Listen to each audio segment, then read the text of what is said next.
തലസ്ഥാന കോർപ്പറേഷനിലെ ചില വാർഡുകളിൽ ബി.ജെ.പി. കൗൺസിലർമാർ ജയിച്ചതിന് പിന്നാലെ ചില ആർ.എസ്.എസ്. ക്രിമിനലുകൾ അഴിഞ്ഞാടുകയാണ്. ഒരു ദൃശ്യം പുറത്തു വന്നിട്ടുണ്ട്. ഇടവക്കോട് വാർഡിൽ ഇത്തവണ ബി.ജെ.പി. ജയിച്ചു. വർഷങ്ങൾക്ക് ശേഷമാണ് CPM-ന്റെ കൈവശമിരുന്ന വാർഡിൽ ബി.ജെ.പി. ജയിച്ചത്. ഇതിന് പിന്നാലെയാണ് കൗൺസിലറിന്റെ വലങ്കൈയായിട്ട് നടക്കുന്ന ക്രിമിനലിന്റെ അഴിഞ്ഞാട്ടം കഴിഞ്ഞ ദിവസം അരങ്ങേറിയത്. 70 വയസ്സ് കഴിഞ്ഞ വയോധികനായിട്ടുള്ള ഒരു കച്ചവടക്കാരനെ റോഡിലിട്ട് തല്ലിച്ചതയ്ക്കുന്നതിന്റെ CCTV ദൃശ്യം പുറത്തു വന്നിട്ടുണ്ട്. ആദ്യം അത് കാണും. കണ്ടില്ലേ, സ്വന്തം തന്തേന്റെ പ്രായമുണ്ട്, ആ പരിഗണന പോലും കൊടുക്കാതെയാണ് താഴെയിട്ട് തല്ലിച്ചതച്ചത്. ഇതിന്റെ കാരണമാണ് ബഹുരസം. പ്രദേശത്തെ RSS ക്രിമിനലായിട്ടുള്ള രാജ് കിരൺ, അദ്ദേഹം ഈ വയോധികനെ അനാവശ്യമായി തെറി വിളിച്ചിട്ട് പോവുകയാണ്. അത് ചോദ്യം ചെയ്തതിനാണ് ഈ കൃത്യം നടത്തിയത്. മർദ്ദിച്ച് അവശനാക്കിയ സത്യൻ എന്ന വയോധികനും നിലവിൽ മൂത്രതടസ്സമുള്ള പ്രശ്നങ്ങൾ ഉണ്ടായതായി വീട്ടുകാർ പറയുന്നു. അത് അടുത്തെന്ന് പറഞ്ഞാൽ ഇങ്ങനെയുണ്ടോ ഇത് അടി? വേണ്ട ഒലിച്ച് വരണാണ്ട് ആരും സഹിക്കില്ല. എന്നുവെച്ചോ ആരടുത്തും വഴക്കിന് പോണ ആളല്ല, ഈ നാട്ടുകാർക്ക് മൊത്തം അറിയാം.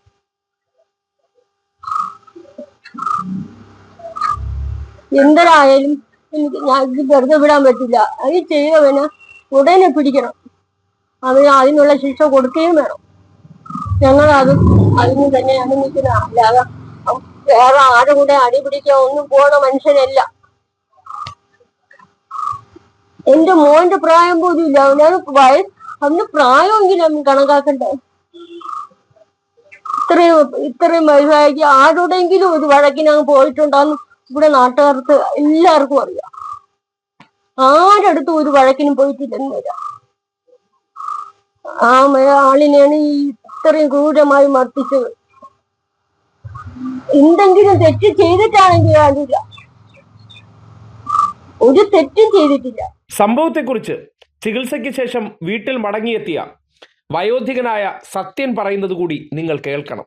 തലസ്ഥാനത്ത് RSS ക്രിമിനലുകൾ അനാവശ്യമായി പ്രായം പോലും നോക്കാതെ പാവപ്പെട്ട മനുഷ്യരുടെ മേൽ കൈവച്ചു തുടങ്ങുന്ന ഒരു ഗുണ്ടാ പ്രവർത്തനം ആരംഭിച്ചതായിട്ട് അത് തെളിയിക്കുന്നുണ്ട്. ഞായറാഴ്ച ദിവസമായതുകൊണ്ട് ചാല കടയില്ല.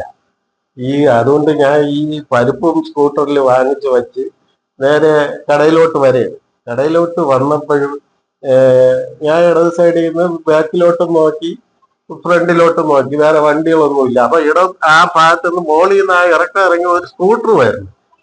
ഞാൻ അത് കണ്ടോണ്ടിരുന്ന ഞാൻ ഇൻഡിക്കേറ്റർ ഇട്ട് നേരെ കടയുടെ നടയിൽ എന്റെ വണ്ടി കൊണ്ടുവന്ന് സ്റ്റാൻഡിട്ട് കഴിഞ്ഞപ്പോഴാണ് ഈ സ്കൂട്ടർ പാസ് ചെയ്ത് പോണ പോക്കിൽ പറഞ്ഞുകൊണ്ട് ഒരു തെറിയും വിളിച്ചോണ്ട് അങ്ങ് പോയി. ഞാൻ ആലോചിക്കാണ്, ഇത് എന്തൊരു കാര്യത്തിന് ഇങ്ങനെ തെറി വിളിച്ചത്. ഞാൻ ഉടനെ എന്നെ സ്കൂട്ടർ കൊടുത്തോണ്ട് എന്നെ പിറക്കെ ചെന്ന് അവിടെ അവന്റെ ഗംഗാധരന്റെ അവിടെ വെച്ച് അവന്റെ അടുത്തെത്തി. ഞാൻ നീ എന്തിനാ എന്നെ പണ്ട് വിളിച്ചിട്ട് പോയത്? എന്തെങ്കിലും കാര്യമുണ്ടാ? എന്റെ ഭാഗത്ത് എന്തെങ്കിലും തെറ്റുണ്ടാ? അത് ചോദിച്ചപ്പോഴാണ് ഉടനെ ഇറങ്ങി എന്നെ പിടിച്ച് തള്ളി. ഞാൻ തല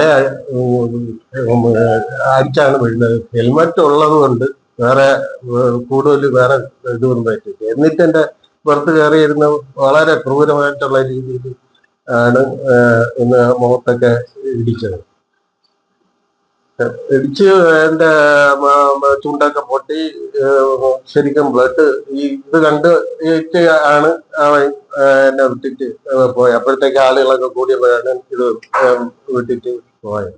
ഒപ്പം തന്നെ ഈ മർദ്ദനമേറ്റ വ്യക്തിയെക്കുറിച്ച് നാട്ടുകാർ പറയുന്നത് കൂടി കേൾക്കണം. ആരുമായിട്ടും ഒരു വിഷയത്തിനും പോകാത്ത ഒരു സാധാരണ മനുഷ്യൻ. അയാളാണ് തെറി വിളിച്ചത് എന്തിനെന്ന് ചോദിച്ചതിന് ഈ കൃത്യം ചെയ്തതെന്നും അദ്ദേഹത്തെക്കുറിച്ച് നാട്ടുകാർക്കുള്ള അഭിപ്രായം എന്താണെന്ന് അവിടുത്തെ തൊഴിലാളികൾ പറയുന്നുണ്ട്. എൻ്റെ ഒരു സുഹൃത്താണ് സത്യൻ. ഒരു RSS പ്രവർത്തിക്കുന്ന RSS ഗുണ്ടയാണ് അവനെ മർദ്ദിച്ചത്. ഒരു കാര്യമില്ലാതെ റോഡിൽ പോയിക്കൊണ്ടിരുന്നപ്പോൾ വണ്ടികൾ തന്നെ എന്തോ മറിയെന്തോ ചെയ്ത് ആ സമയത്ത് അവനെ തെറി വിളിക്കുകയും മർദ്ദിക്കുകയും ചെയ്തു. അതിൻ്റെ ആ വീഡിയോ ഒക്കെ ഞാൻ കണ്ട് ഒരു അരമണിക്കൂർ വരെ അടിച്ച് തറയിലിട്ട് എനിക്കും അടിയുണ്ട്. സത്യം വളരെ പാവപ്പെട്ട ഒരാളാണ്. അടികൊണ്ട് തറയിൽ പിടുന്നതിനൊക്കെ പുറത്ത് കയറിയിരുന്ന് ഇരിക്കുകയും തുണി കൊടുക്കാൻ പോലും ഉള്ള സമയം കൊടുക്കാതെ കയ്യിരുന്ന വള, സ്റ്റീൽ വള ഉപയോഗിച്ച് മുഖത്ത് ഇടിക്കുകയും കൈകാലുകളിൽ ചവിട്ടുകയും വയറ്റി ചവിട്ടി മൂത്ര തടസ്സവും അതൊക്കെ ഇപ്പോൾ ആശുപത്രിയിൽ നിന്നൊക്കെ വീട്ടിൽ വന്ന് ഭീകരമായി ആ മനുഷ്യനെ മർദ്ദിച്ചു. നമ്മൾ നേരിട്ട് കണ്ടതാണ്. കേട്ടല്ലോ, ഒരു തെരഞ്ഞെടുപ്പ് വിജയം ഉണ്ടായി എന്നതിന്റെ പശ്ചാത്തലത്തിൽ അക്രമം അഴിച്ചുവിടാനാണ് ചില ക്രിമിനലുകൾക്ക് കൗൺസിലർ ഉൾപ്പെടെയുള്ളവർ നിർദ്ദേശം നൽകിയിരിക്കുന്നത് എന്ന സംശയമുണ്ടാവുകയാണ്. നിലവിലെ ഇടവക്കോട് കൗൺസിലർക്ക് വേണ്ടി തെരഞ്ഞെടുപ്പിലെല്ലാം സജീവമായി പങ്കെടുത്ത വ്യക്തിയാണ് RSS ക്രിമിനലായിട്ടുള്ള രാജ് കിരൺ. ഇദ്ദേഹത്തിന്റെ ഈ പ്രവർത്തനത്തിനെതിരെ പോലീസ് മതിയായ നടപടി എടുക്കുന്നില്ല എന്ന ആക്ഷേപവുമുണ്ട്. വയോധികനായ വ്യക്തിയെ റോഡ് സൈഡിലിട്ട് തല്ലിച്ചതച്ചതിന് ശേഷം ആ വിഷയവുമായി ബന്ധപ്പെട്ട് പരാതി കൊടുത്തിട്ട് ഇതുവരെ അറസ്റ്റ് ചെയ്തിട്ടില്ല എന്നും പരാതി ഉയരുന്നുണ്ട്. കാര്യം, ഉദ്യോഗസ്ഥരുടെ ചില രാഷ്ട്രീയ താല്പര്യങ്ങളാണ് അറസ്റ്റ് ചെയ്യാത്തതിന് പിന്നിലെ കാരണമെന്നും പരാതിക്കാർ പറയുന്നു. എന്തായാലും തലസ്ഥാന കോർപ്പറേഷനിൽ ഒരു വിജയം കിട്ടിയെന്ന് കരുതിക്കൊണ്ട് RSS ക്രിമിനലുകളുടെ അഴിഞ്ഞാട്ടം തലസ്ഥാനത്ത് തുടരുകയാണ്. ഇതിനെ നിയന്ത്രിച്ചില്ലെങ്കിൽ വലിയ ക്രമസമാധാന പ്രശ്നമായി മാറുമെന്നതിന്റെ തെളിവാണ് 70 വയസ്സായ വയോധികനെ അനാവശ്യമായി തെറി വിളിക്കുന്നു, ചോദ്യം ചെയ്തതിന്റെ പേരിൽ തെരുവിലിട്ട് 10-20 മിനിറ്റോളം ക്രൂരമായി മർദ്ദിച്ച് അവശനാക്കിയത്. ഇതിനെതിരെ ശക്തമായ നടപടിയെടുത്തേ മതിയാകുള്ളൂ. തെരഞ്ഞെടുപ്പ് വിജയിച്ചു എന്ന് കരുതിക്കൊണ്ട് RSS ക്രിമിനലുകൾ ക്രമസമാധാന പ്രശ്നം തകർക്കാൻ ശ്രമിച്ചാൽ അതിനെ ശക്തമായി നേരിടേണ്ട ഉത്തരവാദിത്വം പോലീസിനു കൂടി ഉണ്ട് എന്ന് പറയേണ്ടി വരികയാണ്.